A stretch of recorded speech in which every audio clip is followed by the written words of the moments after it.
Madam Speaker, since 2015, Government is pursuing a policy of a more liberal approach to open air access on the basis of bilateral agreements in order to promote connectivity with a view to transforming Mauritius into a regional aviation and tourism hub, whilst ensuring fair and equal opportunities for the development and growth of the national carrier Air Mauritius Limited.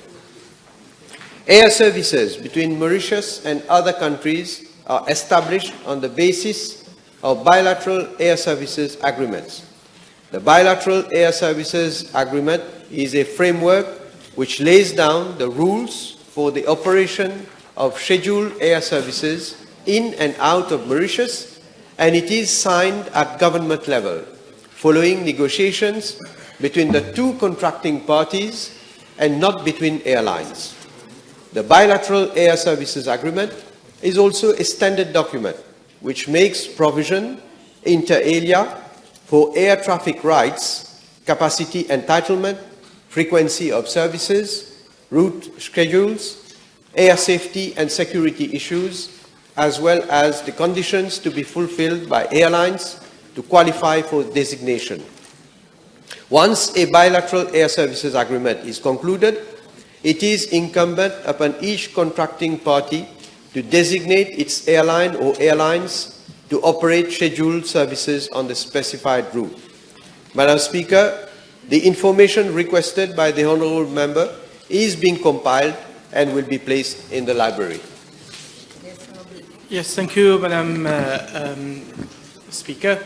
Answering to PQ, the Minister of Tourism has criticized the lack of air capacity as a reason for a fall in tourism, arrival of tourism in Mauritius.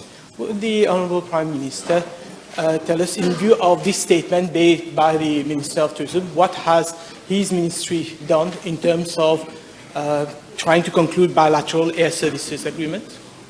Well, I can recall what the Honourable Minister of Tourism has said, and specifically with regard to the period where Emirates Airlines had reduced its number of flights that was serving Mauritius, one, and secondly, Air Mauritius also had stopped serving a number of destinations because they thought that, not they thought, because they found out that it was not profitable and that in the future probably it would still not be profitable. So when you take into account the number of seats that was not then available, obviously it had an impact on the industry here.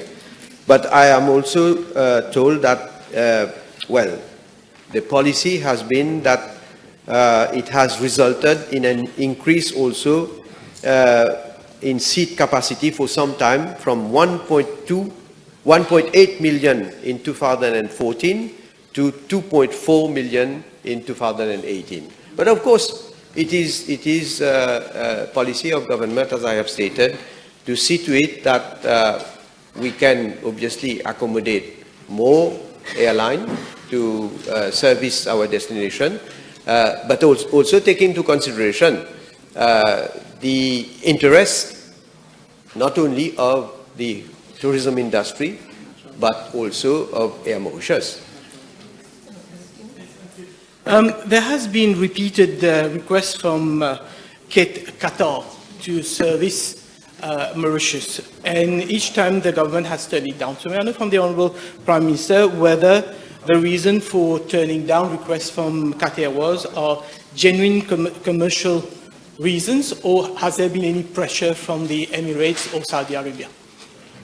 Well, no, I must say, no decision has been taken. It is true that they have requested to fly to Mauritius since quite some time.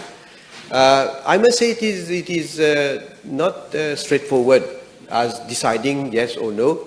It is quite complex because we do have an agreement. Mauritius has an agreement with Emirates Airline. I can say to the House that Etihad also has shown interest, and that is also quite complex because with regard to Etihads, we have to negotiate with the UAE, and Emirates, Dubai, forming part of the UAE, makes it even more complicated. And with Qatar, also, we have to see to it that there is a market, and that market, well, is now being serviced by mainly, you have Air Mauritius, you have Emirates, you have Turkish Airlines, which is, of course, now regularly coming to Mauritius, and you have Saudi, which has recently, and they want to increase their, I think, 3 flights per week, free. So we have to be careful. I'm not saying that we have already taken a decision to turn down, but I mean, we have to see how the market will evolve, how the situation will evolve, and eventually probably take a decision. Speaker, the Honourable Prime Minister has referred to Etihad, and Etihad being the only national carrier of the United Arab Emirates, whilst Emirates is not the national carrier of the United Arab Emirates. Could he please tell us what has been the reaction of his government following the letter dated the 19th of June 2018, which the chairman of Etihad addressed to his person, as well as the letter, well, it was a Valentine's date, 14th of February 2019, from the Vice President of Etihad, which was addressed to the Secretary to Cabinet. What has been the result following the letter of last year and the letter of the beginning of this year with regards to the request for the only national carrier of the United Arab Emirates to come to Mauritius? Speaker, I have said that Air Mauritius has a long-standing agreement with Emirates.